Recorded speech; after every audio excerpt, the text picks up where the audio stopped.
Hello viewers, আসসালামু আলাইকুম। Welcome back to my channel. আজকে আবারও সবাইকে স্বাগতম জানাচ্ছি আমার নতুন আরও একটি রেসিপি দেখার জন্য।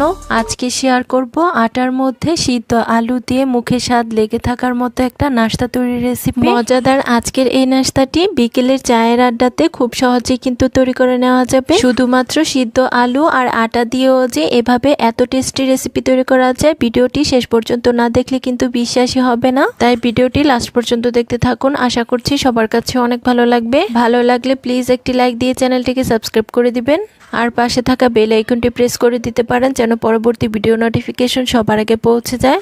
তাহলে চলুন দেখে নেওয়া যাক আজকের এই মজাদার নাস্তাটি কিভাবে তৈরি করছি।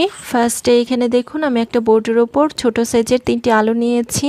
এই আলুগুলোর খোসা আমি আগেই খুব ভালোভাবে একটা পিলারের সাহায্যে ছাড়িয়ে নিয়েছি। এখন একটা নাইফের সাহায্যে আলুগুলোকে একটু লম্বা লম্বা করে কেটে নিচ্ছি। বন্ধুরা, আলু দিয়ে তো আমরা প্রতিদিনই নানান ধরনের নাস্তা তৈরি করে থাকি। সিদ্ধ আলু আর আটা দিয়ে তৈরি আজকের এই সহজ নাস্তাটা তৈরি করে দেখতে পারেন। আজকের এই নাস্তাটি একদমই ইউনিক আর খেতেও কিন্তু হয় অনেক বেশি টেস্টি।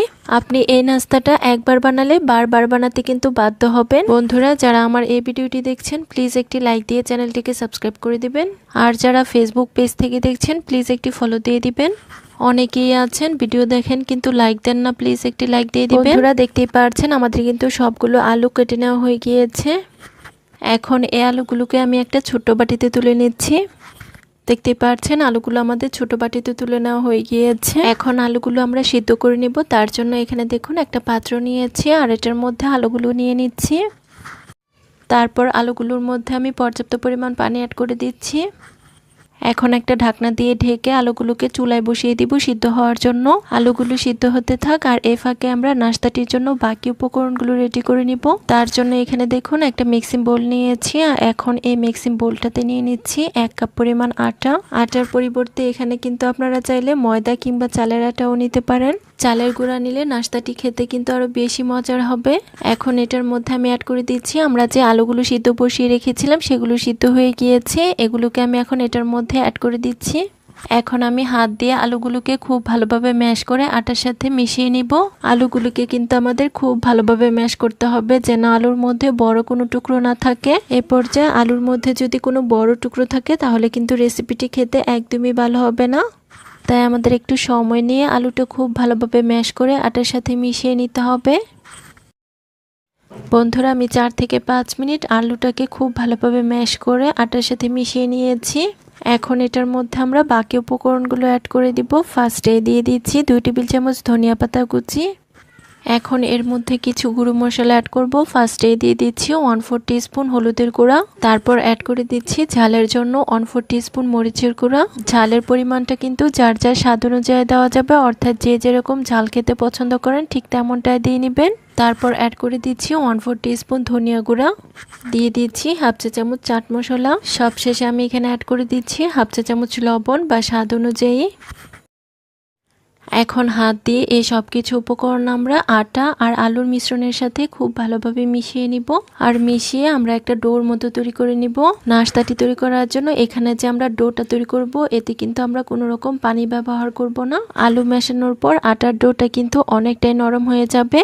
আর এভাবেই কিন্তু আমরা ডোটা তৈরি করে নিব। বন্ধুরা, দেখতেই পাচ্ছেন শুকনো উপকরণগুলো ডোর সাথে খুব ভালোভাবে আমাদের মেশানো হয়ে গিয়েছে। এখন এই ডোটা সেট হওয়ার জন্য রেস্টে রেখে দিব 5 মিনিটের জন্য। ফিরে এলাম 5 মিনিট পর। দেখতেই পাচ্ছেন ডোটা কিন্তু এখন অনেকটাই সফট হয়ে গিয়েছে। এখন আমরা নাস্তাগুলো তৈরি করতে চলে যাব। তার জন্য এই ডোটাকে 2টি ভাগে লেচি কেটে নিচ্ছি। লেচি কেটে নেওয়া হয়ে গেলে এখান থেকে একটি লেচি আমি বোর্ডের উপর নিয়ে নিব। তারপর লেচিটাকে চারপাশ মুড়িয়ে গোল শেপ দিয়ে নিব। দেখতেই পাচ্ছেন মুড়িয়ে নেওয়া হয়ে গিয়েছে। এখন এই লেচিটাকে আমি একটু গোল করে নিচ্ছি। তারপর লেচিটাকে বোর্ডের উপর রেখে অল্প পরিমাণ আটা ছিটিয়ে নিব। দেখুন আটা ছিটিয়ে নেওয়া হয়ে গিয়েছে। এখন আমাদের একটা রুটি তৈরি করতে হবে। তার জন্য একটা বেলুনের সাহায্যে বেলে নিচ্ছি। আজকের নাস্তাগুলো তৈরি করার জন্য এই রুটিটাকে আমরা একটু বড় করে তৈরি করে নিব। এতে করে একসাথে অনেকগুলো পিঠা তৈরি করে নেওয়া যাবে। বন্ধুরা, দেখতেই পাচ্ছেন আমি বড় সাইজের একটা রুটি তৈরি করে নিয়েছি। এখন রুটির পুরুত্বটা আপনাদেরকে একটু কাছ থেকে দেখিয়ে দিচ্ছি। দেখুন ঠিক এরকম পুরুত্বের একটা রুটি আমাদের তৈরি করে নিতে হবে। এখন আমরা নাস্তাগুলো তৈরি করে নেব। তার জন্য এখানে দেখুন আমি একটা কৌটার মুখ নিয়েছি। এখন এটার সাহায্যে আমি নাস্তাগুলোকে গোল গোল শেপ করে কেটে নিব। আপনারা চাইলে কিন্তু কুকি কাটারের অনেক রকম ডিজাইন রয়েছে, সেগুলো দিয়েও কিন্তু পিঠাগুলো তৈরি করে নিতে পারেন। এতে করে পিঠাগুলো কিন্তু আরো বেশি সুন্দর হবে। যার যেভাবে সুবিধা হয় ঠিক সেভাবে তৈরি করে নিতে পারেন। তো বন্ধুরা দেখতেই পাচ্ছেন রুটিটা দিয়ে আমাদের কিন্তু সবগুলো নাস্তা কেটে নেওয়া হয়ে গিয়েছে। নাস্তাগুলো কেটে নেওয়ার পর এর সাইডে যে অংশগুলো রয়েছে এগুলোকে কিন্তু আমরা বাদ দেব না। এগুলো দিয়ে আমরা আবারও রুটি তৈরি করে নাস্তা তৈরি করে নিব। এখন এগুলোকে আমরা একটা প্লেটে তুলে নিব। বন্ধুরা এগুলোকে কিন্তু আমরা আলু দিয়ে ঝাল পিঠাও বলতে পারি। পিঠা বা নাস্তা যেটাই বলি না কেন, এটা খেতে কিন্তু হয় অনেক বেশি টেস্টি। যারা ঝাল পিঠা খেতে পছন্দ করেন তারা কিন্তু এভাবে পিঠা তৈরি করে দেখতে পারেন। এখন একইভাবে বাকি ডো দিয়ে রুটি বেলে আমরা নাস্তাগুলো তৈরি করে নিব।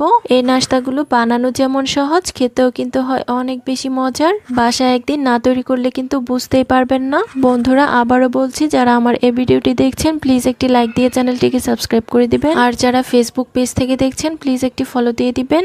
বন্ধুরা দেখতেই পাচ্ছেন সবগুলো নাস্তা আমাদের তৈরি করে নেওয়া হয়ে গেছে। এখন এই নাস্তাগুলোকে আমরা একটা প্লেটে তুলে নিব। এই পর্যায়ে দেখতেই পাচ্ছেন নাস্তাগুলো কিন্তু দেখতে অনেক বেশি সুন্দর লাগছে। বন্ধুরা দেখুন সবগুলো নাস্তা আমাদের প্লেটে তুলে নেওয়া হয়ে গিয়েছে। এখন এই নাস্তাগুলোকে আমরা ভাজতে চলে যাব। তার জন্য এখানে দেখুন চুলায় একটা কড়াই বসিয়ে দিয়েছি। এখন এই কড়াইটার মধ্যে আমি অ্যাড করে দিচ্ছি পর্যাপ্ত পরিমাণ রান্নার তেল। এখন এই তেলটা খুব ভালোভাবে গরম হওয়া পর্যন্ত অপেক্ষা করব। তেলটা যখন খুব ভালোভাবে গরম হয়ে যাবে এর মধ্যে আমি একে একে নাস্তাগুলোকে ছেড়ে দিব। হালকা গরম তেলে কিন্তু এই নাস্তাগুলো একদমই ছাড়া যাবে না, তাহলে কিন্তু নাস্তাগুলো ফুলবে না। সবগুলো নাস্তা একবারে ভাজা যাবে না। আমি প্যানের মধ্যে যতগুলো ধরে দিয়ে দিচ্ছি। দেখতেই পাচ্ছেন নাস্তাগুলো তেলে ছাড়া সঙ্গে সঙ্গে কত সুন্দর ফুলে উঠেছে। যে নাস্তাগুলোর একটু ফুলতে দেরি হবে সেগুলো সাইড দিয়ে অল্প পরিমাণ তেল ছিটিয়ে দিব। এতে করে নাস্তাটা খুব দ্রুত ফুলে উঠবে। নাস্তাগুলোর একটি পাশ হয়ে এলে আমি এগুলোকে উল্টে দিব। আর উল্টে পাল্টে নাস্তাগুলোকে আমি মুচমুচে করে ভেজে নিব। অতিরিক্ত হিটে কিন্তু এই নাস্তাগুলো একদমই ভাজতে যাবেন না, তাহলে কিন্তু এগুলো পুড়ে যাবে। বন্ধুরা দেখতেই পাচ্ছেন নাস্তাগুলো আমি দুটি পাশ উল্টে পাল্টে খুব ভালোভাবে ভেজে নিয়েছি। আর খুব সুন্দর একটা গোল্ডেন ব্রাউন কালারও কিন্তু চলে এসেছে। এখন নাস্তাগুলোকে আমি তেল ঝরিয়ে তুলে নিব। আর একইভাবে বাকি সবগুলো নাস্তা আমরা তেলের মধ্যে ভেজে নিব। সবগুলো নাস্তা ভাজা দেখালে ভিডিওটা কিন্তু অনেক বেশি লং হয়ে যাবে, তাই নাস্তাগুলো ভাজা হয়ে গেলে আমি আপনাদের মাঝে পরিবেশন করে দেখিয়ে দিব। বন্ধুরা দেখুন আমাদের সবগুলো নাস্তা ভেজে নেওয়া হয়ে গিয়েছে। সিদ্ধ আলু দিয়ে তৈরি এই নাস্তাগুলো এতটাই টেস্টি হয়েছে, ভাজতে ভাজতে কিন্তু অর্ধেকটি নাস্তা খাওয়া হয়ে গিয়েছে। দেখতেই পাচ্ছেন নাস্তাগুলো কত সুন্দর ফুলকো ফুলকো হয়েছে। আটার মধ্যে সিদ্ধ আলু দিয়ে আজকের তৈরি এই নাস্তাগুলো যেমন ফুলকো ফুলকো হয়েছে তেমনি অনেক বেশি মুচমুচে হয়েছে। বিকেলে চায়ের সাথে খাওয়ার জন্য এর চেয়ে সহজ রেসিপি কিন্তু হতেই পারে না। আশা করছি আমার আজকের নাস্তা রেসিপি সবার কাছে অনেক ভালো লেগেছে। রেসিপি ভালো লাগলে চ্যানেল সাবস্ক্রাইব করে সাথে থাকবেন। আর যারা ফেসবুক পেজ থেকে দেখছেন প্লিজ একটি ফলো দিয়ে দিবেন। সবাই অনেক বেশি ভালো থাকবেন। ধন্যবাদ সবাইকে। আল্লাহ হাফিজ।